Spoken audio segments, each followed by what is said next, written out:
जय श्री राम। बहुत बहुत स्वागत करता हूँ आप सभी का एक बार फिर से आपके ही अपने YouTube चैनल पर। मैं पंडित आशीष शर्मा। मेरा आज का ये वीडियो है कि जून 2023 का महीना तुला राशि और तुला लग्न वालों के लिए कैसा है।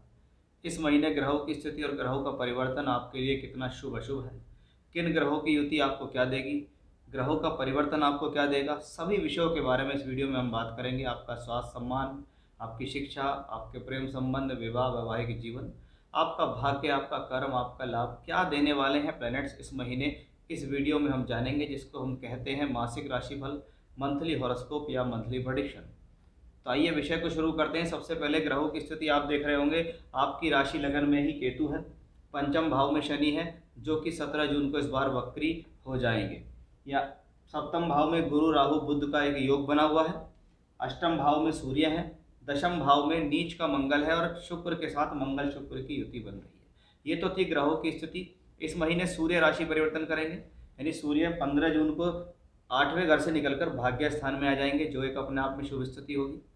वहीं बुध आपके भाग्य और द्वादश भाव के मालिक होकर यहाँ से 7 जून को निकलकर अष्टम भाव में आ जाएंगे।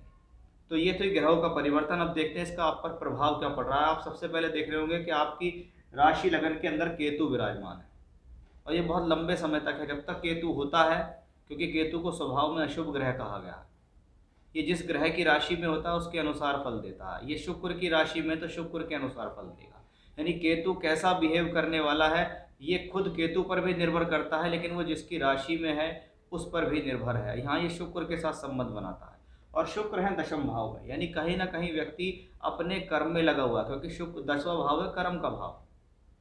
और ये है आपकी राशि लगन का मालिक कहाँ बैठा है, कर्म भाव में। इसका मतलब कर्म के लिए ये समय उचित है, या ये समय आपको कर्म कराएगा, कार्य क्षेत्र में लगाए रखेगा, किसी ना किसी प्रकार से साधन बनाकर रखेगा जीवन में, आपको खाली नहीं बैठने देगा। इतना तक भी कह सकते हैं कि ये प्लेनेट आपको जॉबलेस नहीं होने देगा, यानी आपकी नौकरी अगर चली गई है, नौकरी नहीं मिल रही है, तो नौकरी दिलाएगा, नौकरी को बनाए रखेगा, सोर्स ऑफ इनकम बना के रखेगा। चाहे आप नौकरी में हैं चाहे व्यापार में हैं, आप अपने काम में पूरी तरीके से मन लगाए रखेंगे।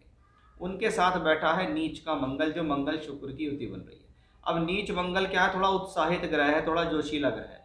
वो कर्म भाव में जब आता है तो वापस यहाँ से नीच का मंगल यहाँ दृष्टि भी दे रहा है, यानी उसने शुक्र को भी प्रभावित किया, केतु को भी प्रभावित किया दृष्टि से, और आपकी राशि लगन पे दृष्टि भी डाली। यानी मंगल एक जल्दबाज प्लेनेट है, मंगल एक क्रोधी प्लेनेट है, एग्रेसिव प्लेनेट है, बहुत तेजी से एक्शन लेने वाला प्लेनेट है। तो आपको इस मंगल के झांसे में नहीं आना। ये प्लेनेट कोशिश करेगा आपको क्रोध दिलाने की, छोटी छोटी बातों पर एग्रेशन या चिड़चिड़ाहट दिलाने की, लेकिन ये मंगल वहाँ आपको खुद शांत करना होगा कि भाई ये मंगल आया है, मेरे लिए सब कुछ उचित चल रहा है, मेरी राशि लगन का लॉर्ड शुक्र बहुत मजबूत है दशम भाव में, मंगल इसके साथ है, तो मुझे कोशिश करनी है, धैर्य से काम लेना है, जल्दबाजी नहीं रखनी है। इतना ध्यान रखेंगे तो आपके लिए बहुत अच्छा रहेगा, क्योंकि ये मंगल एक तरीके से आपके लिए धनयोग भी बनाता है, क्योंकि वो दूसरे घर का मालिक है। दूसरा घर किस चीज़ का है, धन का है। अब धन का मालिक राशि लगन के मालिक के साथ दशम भाव में, यानी कार्य क्षेत्र से धन मिलेगा। ये एक बहुत अच्छी स्थिति है। जब हम धन की बात करते हैं तो हम दूसरा घर ही नहीं, एकादश भाव भी धन के लिए देखते हैं।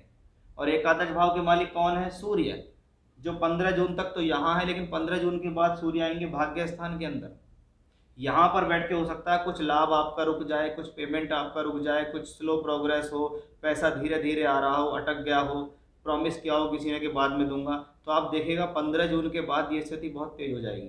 15 जून के बाद आपका जो लाभ, जो रुका हुआ पैसा है, जब फंस गया है, वो वापस आने की बहुत अच्छी स्थिति होगी, क्योंकि लाभ का मालिक भाग्य स्थान में आएगा, त्रिकोण स्थान में आ जाएगा। तो ये एक बहुत सुंदर स्थिति हमें यहाँ स्पष्ट रूप से झलक रही है कि भाई धन के लिहाज से ये महीना अपने आप में कहीं ना कहीं शुभ होने वाला है। अब 7वें घर में तीन तीन ग्रह हैं, आप देख रहे होंगे, गुरु भी है, राहु भी है, बुध भी है। अब 7वां घर किस लिए है, नौकरी, पद प्राप्ति, पब्लिक इमेज और विवाह, वैवाहिक जीवन, क्योंकि ये 10वें से 10वां स्थान का मालिक है।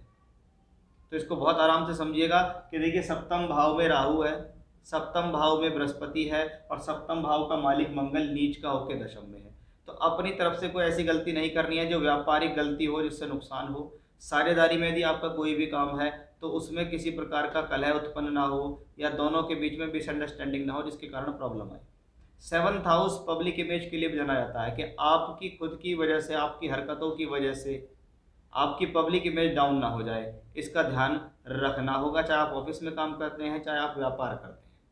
मंगल सप्तम भाव में गुरु राहु है, क्योंकि गुरु षष्ठेश भी है, छठे घर का मालिक भी है और मंगल नीच का है। तो इस दौरान अपने वैवाहिक संबंधों को स्थापित करके रखें। हस्बैंड वाइफ के बीच में इस दौरान डिस्प्यूट्स होने के चांसेस हैं। जब गुरु राहु से संबंधित वीडियो मैंने बनाया था तो उसमें मैंने आपको विस्तार से समझाया था कि तुला राशि तुला लगन वालों के लिए गुरु राहु का योग कैसा रहेगा। अगर आपने वो वीडियो नहीं देखा तो उसको समझिए, तो आपको बहुत सारी चीज़ें उसमें भी समझ में आएंगी कि 7th हाउस में षष्ठेश है, हस्बैंड वाइफ के रिलेशंस के लिए बहुत अच्छा नहीं माना जाता। जीवन साथी को तबीयत खराब कर सकता है, बीमार कर सकता है। और ऐसे में ही सप्तम का स्वामी मंगल नीच का होकर दशम में बैठ गया है। इसका सीधा मतलब है कि भाई आपके जीवन साथी के साथ संबंध खराब हो रहे हैं, उसका फर्क, उसका किसी प्रकार का इशारा या किसी प्रकार की प्रॉब्लम्स आपके कार्य क्षेत्र पे ना पड़ जाए, कि घर की प्रॉब्लम व्यवसाय क्षेत्र तक नहीं आनी चाहिए, उसे वहीं के वहीं सॉर्ट आउट करने की कोशिश करेंगे। बुध 7 जून को राशि परिवर्तन करेंगे। ये थोड़ा सा टिपिकल हो सकता है, क्योंकि आपके भाग्य स्थान का मालिक अष्टम भाव में जाए। अब भाग्य का मालिक अपने से 12वें में है, यानी आपके द्वारा किए गए एफर्ट्स थोड़े स्लो हो जाएंगे या भाग्य पूर्ण रूप से साथ नहीं देगा, ऐसे कहते हैं। लेकिन कुछ शास्त्रकारों की माने तो वो कहते हैं अगर अष्टम भाव में बुध का गोचर चल रहा हो तो वो शुभ ग्रह होने के नाते धन भाव को देखता है, यानी ये ग्रह धनदायक होगा। ये ग्रह भाग्येश होके अष्टम में बैठ के धन देगा, यानी कि भले ही थोड़ा सा टिपिकल हो सकता है लेकिन धनदायक है, अच्छी स्थिति को पैदा करने वाला दिखाई दे रहा है। कुछ लोग इसको ये समझेंगे कि ये विपरीत राजयोग भी बनेगा गुरु जी, क्योंकि 12वें घर का मालिक छठे घर में 8वें घर में जा रहा है। देखिए इसमें विपरीत राजयोग बनता है, लेकिन विपरीत राजयोग के जो पूर्ण नियम है वो इसमें नहीं लगते हैं, तो वो नियम यहाँ लगता दिखाई नहीं दे रहा। सिर्फ यही नहीं है कि छठे का मालिक 8वें में हो तो विपरीत राजयोग बनता है, उसके साथ और भी बहुत सारे नियम होते हैं जो इसमें नहीं लगते दिखाई दे रहे। अब बात करते हैं एक बहुत बढ़िया परिवर्तन या एक मुख्य परिवर्तन भी यहाँ होगा कि 17 जून को शनि अपनी ही राशि में वक्री होंगे। आपके लिए योग कारक, आपके लिए अति मित्र ग्रह शनि पंचम भाव में वक्री है। अब कहा जाता है 5वें का मालिक 5वें में, तो सब कुछ ठीक चल रहा है, बुद्धि ठीक काम कर रही है, डिसीजंस ठीक काम कर रहे हैं, प्रेम संबंध ठीक चल रहे हैं, पढ़ाई लिखाई ठीक चल रही है। लेकिन जब वो प्लेनेट वक्री है तो वो और ज़्यादा मजबूत है, यानी संघर्ष करने की क्षमता देगा। लेकिन वक्री प्लेनेट अगर पंचम भाव में बैठा हो तो इसमें बहुत बार कहा जाता है कि जो जिस तरीके से चल रहा है उसे वैसे ही चलाओ। ऐसे समय में व्यक्ति का क्या दिमाग भटकता है, वो इधर उधर की बातें सोचना शुरू कर देता है, इधर उधर की योजना बनाता है कि इस काम को ऐसे कर दूंगा तो वो हो जाएगा, इसमें क्यों ना मैं और पैसा लगा दूं, यानी लोभ लालच देता है पंचम में बैठा हुआ वक्री ग्रह।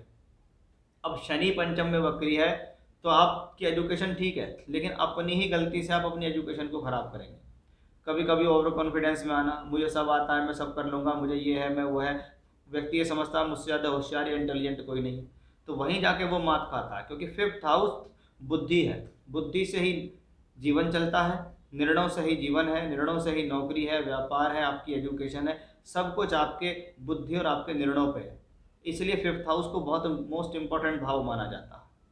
यहीं से पंचम है, यहीं से बुद्धि, और बुद्धि है तो धन है, बुद्धि नहीं है तो धन नहीं है, क्योंकि शनि यहाँ से बैठकर एकादश और दूसरे घर पे धन देंगे कि अगर सुचारू रूप से काम करते रहे तो पैसा जरूर है, सुचारू रूप से काम नहीं किया, लोभ लालच में फंस के ही ऐसी स्थिति में व्यक्ति जाता है, रिस्क लेने पे ही ऐसा व्यक्ति जाता है, शॉर्टकट्स अपनाने में ही ऐसा व्यक्ति जाता है कि भाई पैसा आ रहा, शेयर मार्केट में पैसा लगा दिया और लगा दिया और डूब गया। क्या हुआ? क्योंकि ये कर्म भाव से 8वां है, इसलिए हमें इसको समझना जरूरी है। बाकी जिस तरीके से काम कर रहे हैं उसी तरीके से उसी लेवल पे काम करते रहें, आपके पास अपॉर्चुनिटी अपने आप आएंगी, उसको आपको लेना है और आपका काम निकालना है। तो ये आपको इस महीने बहुत अच्छी तरीके से ध्यान रखना है कि जो जो सावधानी मैंने आपको बताई है, अगर आपने वो ध्यान दी तो ये महीना आपके लिए बेहतर साबित होगा।